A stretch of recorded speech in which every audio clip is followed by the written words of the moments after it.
This 2-video mini-series, about the world's 14 highest mountains, is dedicated to Kami Rita Sherpa.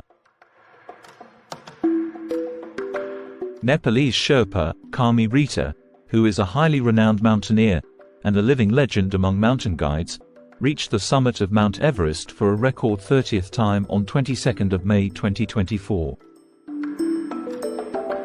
The son of a Himalayan mountain guide, Kami Rita adopted his father's profession, and combined this family tradition with his passion for the mountains. During his career, he also climbed several other peaks above 8,000 meters, including K2, Broad Peak, Lhotse and Annapurna. Kami Rita first climbed Everest in 1994, and has done so nearly every year since then. "I will continue to climb as long as my body allows," he told reporters after arriving from the mountain at Kathmandu's airport, where he was given a hero's welcome. The Sherpas are one of the Tibetan ethnic groups, native to the most mountainous regions of Nepal and Tibetan Autonomous Region of China. Sherpas are renowned in the international climbing and mountaineering community for their hardiness, expertise, and experience in mountainous regions. It has been speculated that part of the Sherpas' climbing ability is the result of a genetic adaptation to living in high altitudes. Some of these adaptations include unique hemoglobin binding capacity and doubled nitric oxide production. Not only today's mountaineering world relies heavily on Sherpa mountain guides. Sherpas were also extremely valuable to early explorers of the Himalayan region. Without the efforts of Ang Thake, the 1950 French expedition to Annapurna would surely have ended in disaster for Maurice Herzog and his team. And without the guidance and essential support by Tenzing Norgay, Sir Edmund Hillary wouldn't be the hero, celebrated for reaching the summit of Mount Everest. Teams of Sherpa mountain guides prepare fixed ropes to various summits, establish and maintain high camps, update routes on a daily basis through critical areas, like the treacherous Khumbu icefall, and they participate in rescue operations to save lives. Sherpa support is the main factor which made the world's highest peaks accessible to a large number of climbers. Although they often seem to have superpowers in strength and endurance, Sherpas also sustain deaths and injuries during reconnaissance and search and rescue operations, caused by avalanches, falling seracs and effects of sudden earthquakes. They deserve the highest level of respect from the global mountaineering community.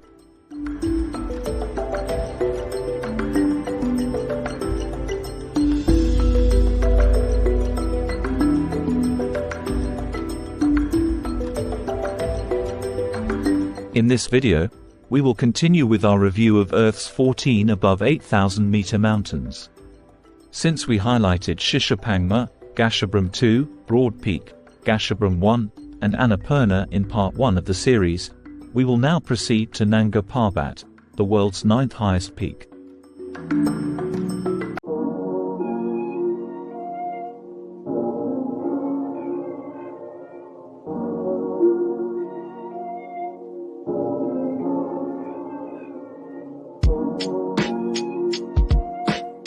This beautiful green valley, surrounding snow-covered impressive mountains, does not belong to the landscape around the European Alps. It's in Pakistan's Gilgit-Baltistan region of Kashmir, and what looks like a river is in fact the mighty Raikot Glacier.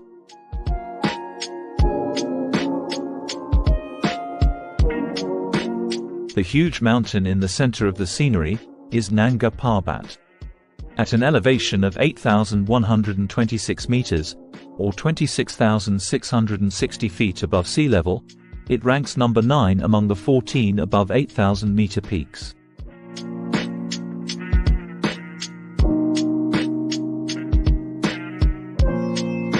Nanga Parbat is the only above 8,000-meter mountain in Pakistan, which is not located in the Karakoram range. On the Tibetan plateau, it is the westernmost prominent peak of the Himalayas. As an immense, dramatic mountain rising far above its surrounding terrain, Nanga Parbat has the second highest prominence among the 100 tallest mountains on Earth, only behind Mount Everest.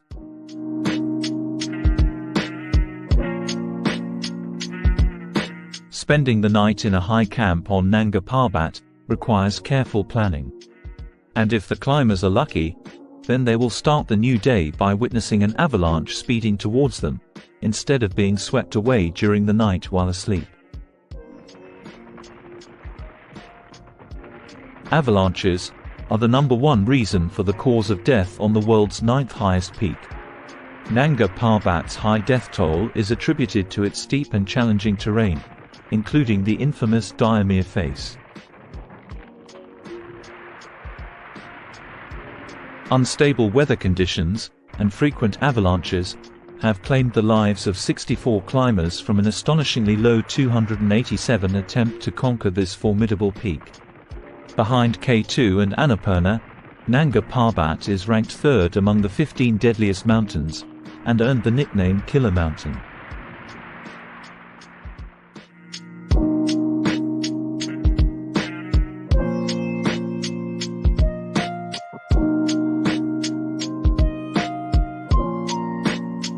Attempts to reach the summit of Nanga Parbat began in 1895, very soon after it was discovered by the Europeans.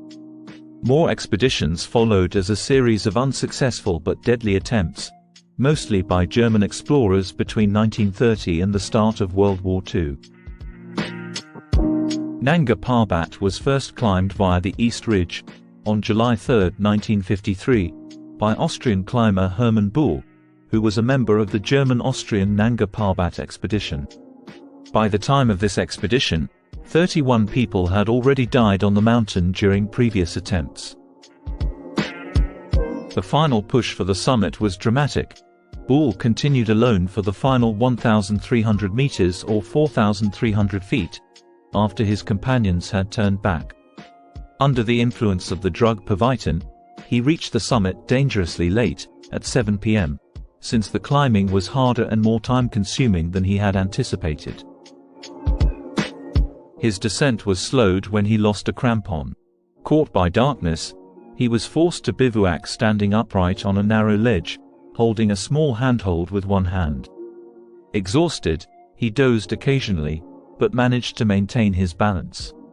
He was also very fortunate to have a calm night, so he was not subjected to wind chill.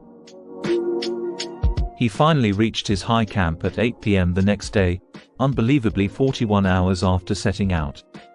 Remarkably, the ascent was made without oxygen, and Buhl is the only man to have made the first ascent of an 8,000-meter peak, alone without the help of any teammate.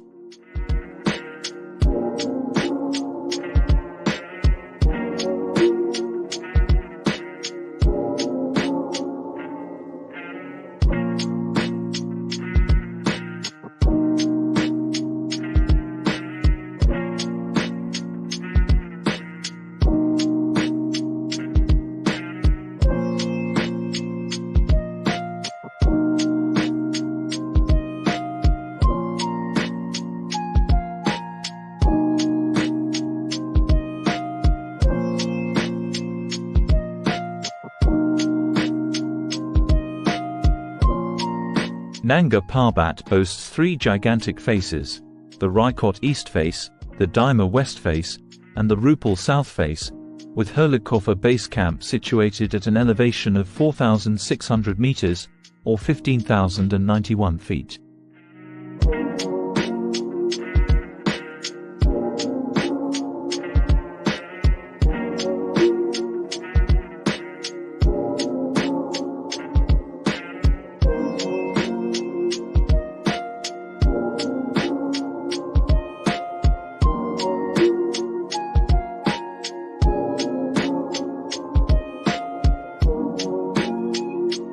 The second ascent of Nanga Parbat was 9 years later in 1962, via the Dhaulagiri Face, by German mountaineers Toni Kinshofer, Siegfried Loh, and Andel Manhart. This route, now called the Kinshofer route, has become the standard route to the summit. The Kinshofer route does not ascend the middle of the Diomede face, which is threatened by avalanches from large hanging glaciers. Instead, it climbs a buttress on the left side of the Diomede face.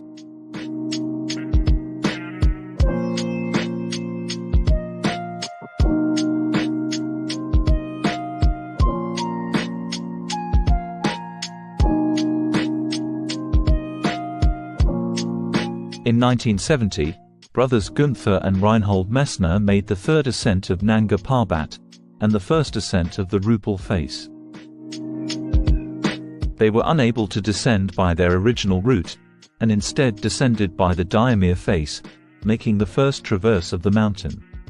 Tragically, Günther Messner was killed in an avalanche on the Diomede face, where his remains were found in 2005.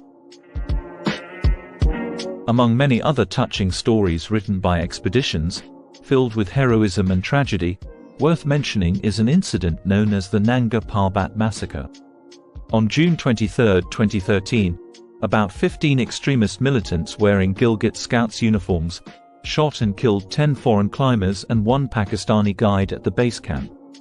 The attack was claimed by the Taliban. One thing is clear: Nanga Parbat is a magnificent and beautiful mountain, but it can be deadly. It deserves every climber's full respect.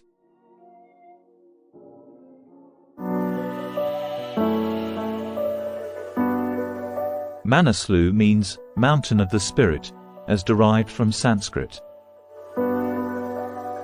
If you find yourself trekking in the Gandaki province of west-central Nepal, through an impressive landscape with valleys, rivers, lakes and surrounded by numerous peaks, then it becomes clear why the inhabitants of the region attach a spiritual meaning to the mountains. For an attempt to summit Manaslu, mountaineers need to master a long trekking route before reaching the Manaslu base camp. The Manaslu region offers a variety of trekking options. The popular Manaslu trekking route of 177 kilometers or 110 miles skirts the Manaslu Massif over the pass down to Annapurna. The trekking trail follows an ancient salt trading route along the Budi Gandaki River. When trekking through the Manaslu region, 10 notable peaks of over 6,500 meters or 21,300 feet height are visible. Manaslu is located in close vicinity of 2 other giants, namely, about 64 kilometers or 40 miles east of Annapurna, the 10th highest mountain in the world, and 106 kilometers, or 65 miles east of Dhaulagiri, the 7th highest peak on our planet.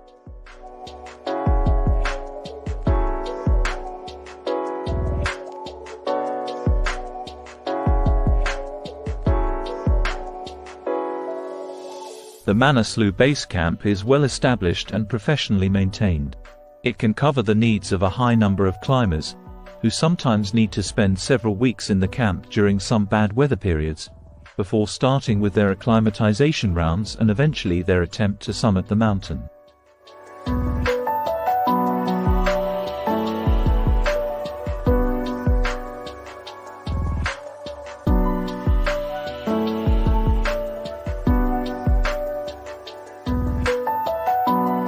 Manaslu is the 8th highest mountain in the world at 8,163 meters, or 26,781 feet above sea level. Manaslu's long ridges and valley glaciers offer feasible approaches from all directions, and culminate in a peak that towers steeply above its surrounding landscape. It is a dominant feature when viewed from afar.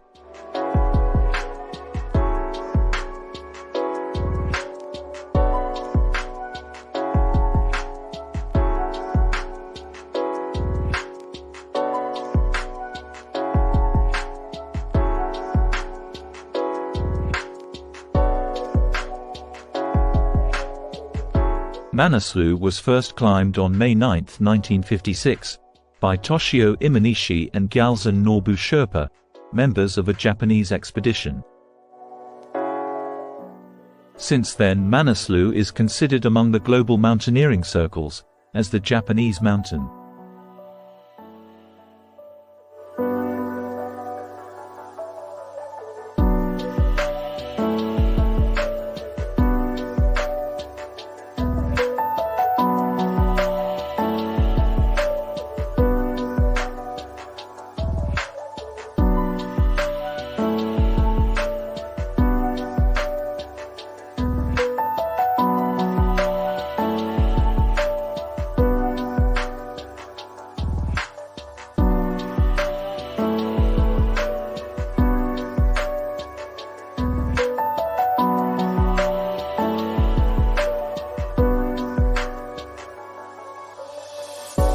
According to Himalayan database, as of May 2021, Manaslu has been climbed 697 times with 93 fatalities. On September 26, 2022, the American ski mountaineer Hillary Nelson was caught by a small avalanche, leading to a fall of more than 1,800 meters or 5,900 feet deep from the summit of Manaslu. She was an inspiration for female mountaineers all over the world. Manaslu is notorious for the sudden occurrence of deadly avalanches. Especially when it has snowed for a few days without interruption, the likelihood of avalanches increase sharply.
After overcoming all the obstacles and the danger of avalanches, the route for the summit push becomes accessible to the climbers. However, they need to make sure to climb the true summit of the mountain, which is shown left in this image. The so-called false summit often appears to be the highest point to many mountaineers when they finally reach it.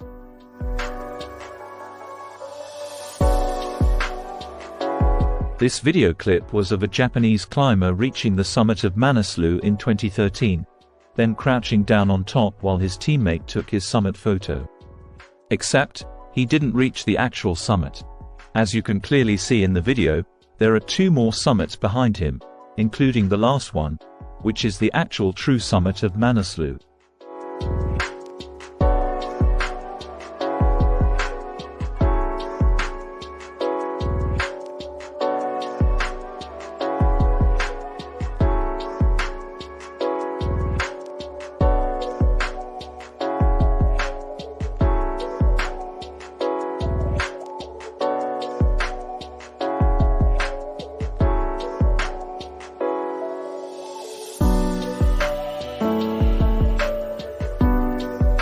The final award for climbing Manaslu is a spectacular 360-degree view from the summit.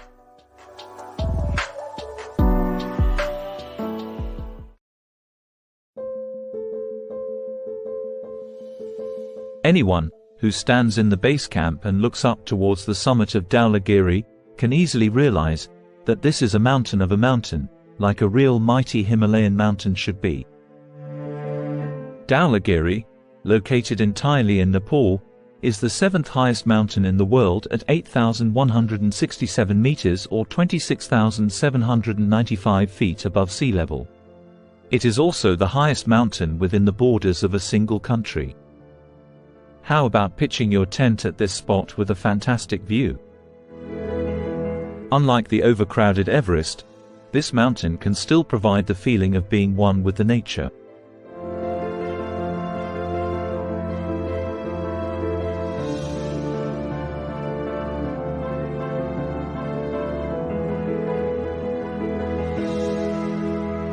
Dhaulagiri was conquered by a Swiss-Austrian expedition led by Max Iserlohn on 13 May 1960. The first summit success was by Kurt Diemberger, 2 Sherpa mountain guides and 3 more Europeans.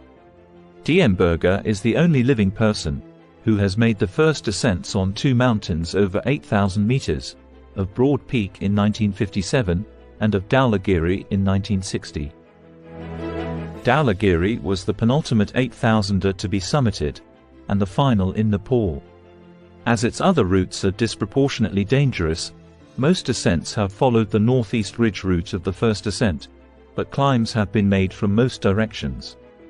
As of 2024, the 2 aspects which have repelled all attempts along their full length are the northwest ridge and the south face. The south face is often regarded as one of the greatest remaining challenges in alpinism.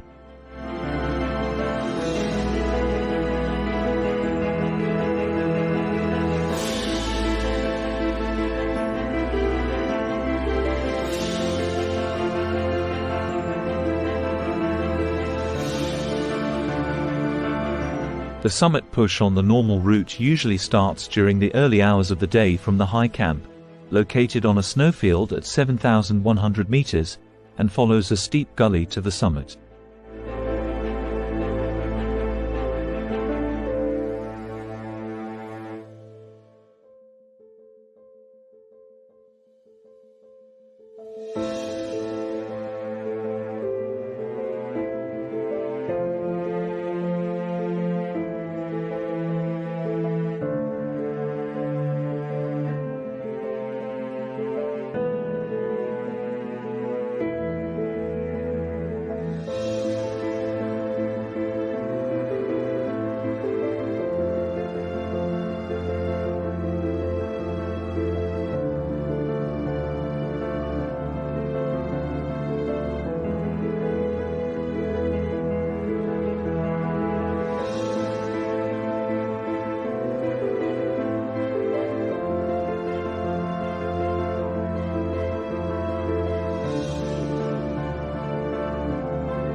After reaching the summit and enjoying the spectacular view surrounding Dhaulagiri, mountaineers also have the opportunity to admire Annapurna 1, which is, as the crow flies, located less than 40 kilometers or 25 miles away.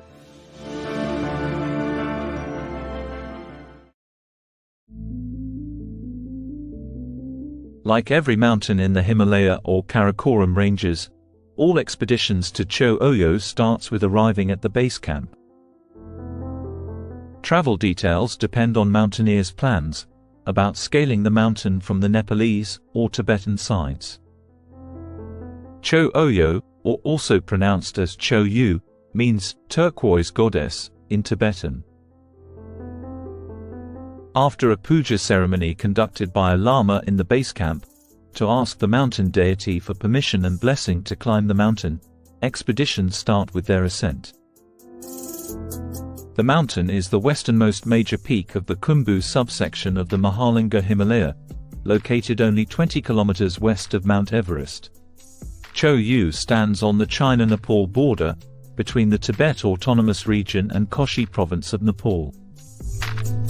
At an elevation of 8,188 meters, or 26,864 feet above sea level, Cho Oyu is the 6th highest mountain in the world.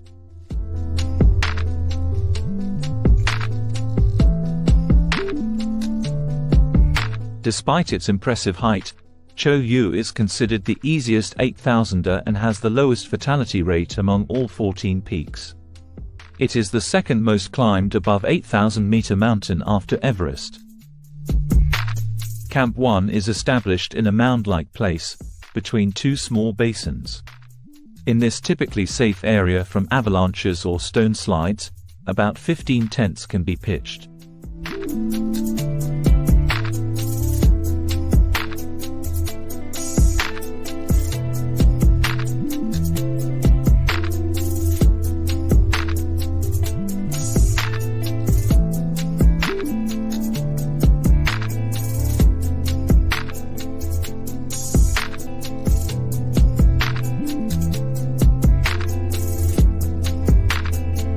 For mountaineers with average stamina, it takes about 4.5 hours from Camp 1 to reach Camp 2, after mastering a 30 degrees uphill slope climb.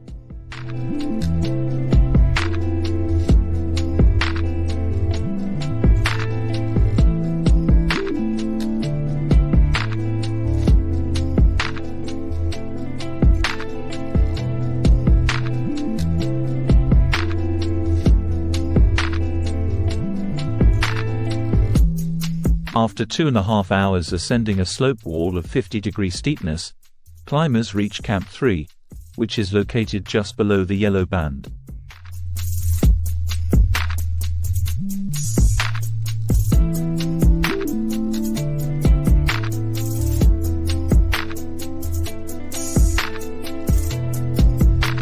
The yellow band is a short, steep headwall of rock and ice.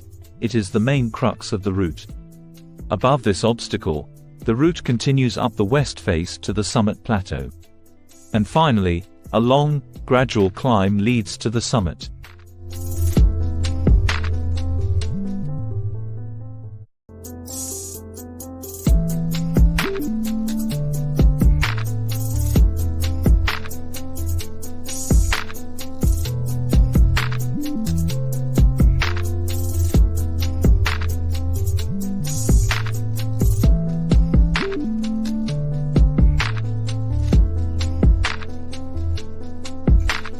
To ensure reaching Camp 3 or possibly Camp 2 before nightfall, the time spent on the summit needs to be limited. After brief congratulations, handshakes, video and photography sessions, climbers leave the summit and start with their descent to high camps.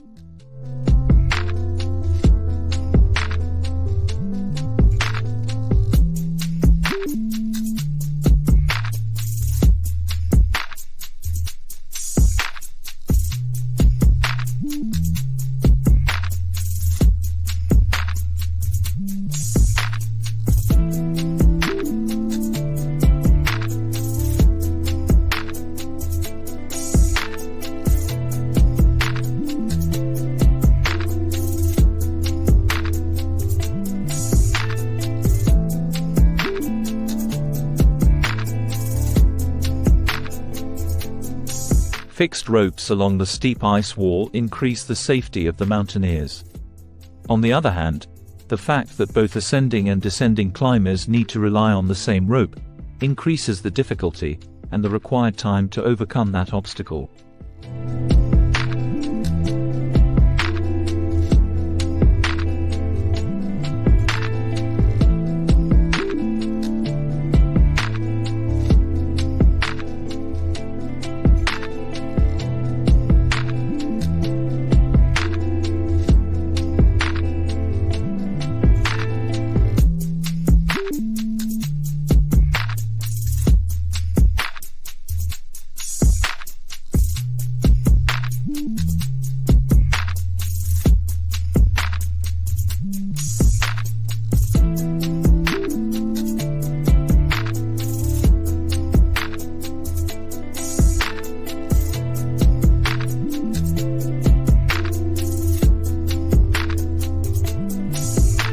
Cho Oyu was first climbed on October 19, 1954, via the Northwest Ridge by Herbert Tehe, Joseph Joschler and Sherpa Pasang Dawa Lama of an Austrian expedition. The mountain was the fifth 8,000er to be climbed.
Instead of painstakingly climbing down the ice wall, there is another more elegant way of performing a faster descent to lower altitudes, namely, skiing down the mountain.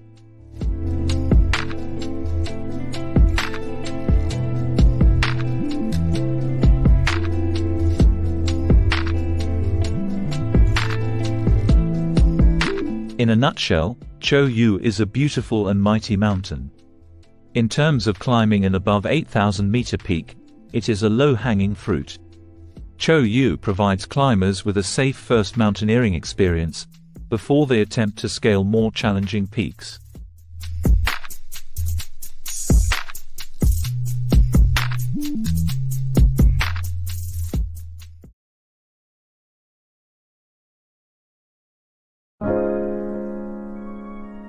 Would you like to trade places with this mountaineer, who is about to reach the summit of Makalu? Just imagine yourself on top of the world's fifth highest mountain, at an altitude of 8,485 meters, or 27,838 feet, above sea level. Until today, only a few people had the privilege to witness such majestic beauty.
Makalu is located in the Mahalinga Himalayas, only 19 kilometers or 12 miles southeast of Mount Everest, on the China-Nepal border. The mountain is an isolated peak, shaped as a four-sided pyramid.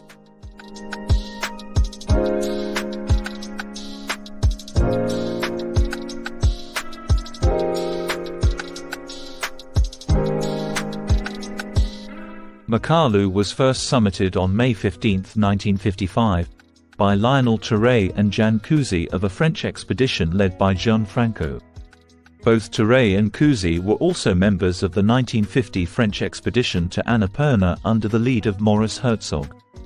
The French team climbed Makalu by the north face and northeast ridge, via the saddle between Makalu and Kanchungte, hence establishing today's the standard route.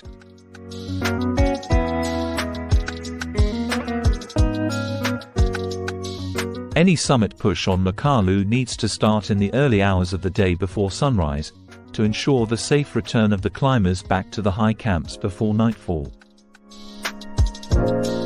We are now witnessing the first ski descent of Makalu by Adrian Ballinger. Ballinger reached the summit at 9 a.m. on May 9, 2022, and immediately after that, started his descent on skis, which he carried on his back all the way up to the summit.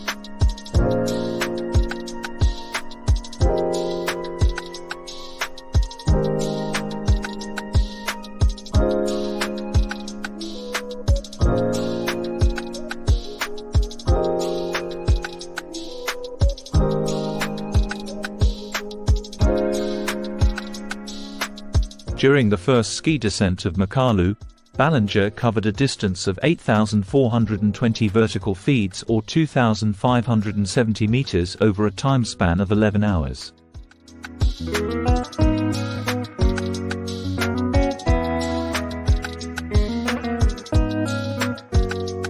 Simply because it's so beautiful to watch? Let's just join another team conquering the summit of Makalu.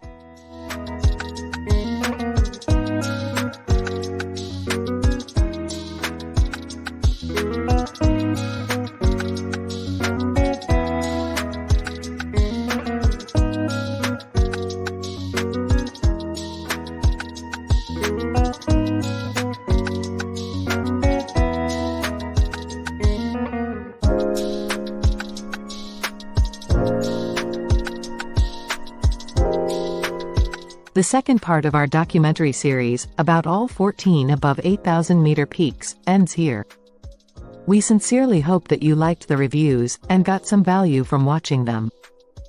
Please make sure not to miss the third and final part of the series, highlighting the world's top 4 highest mountains.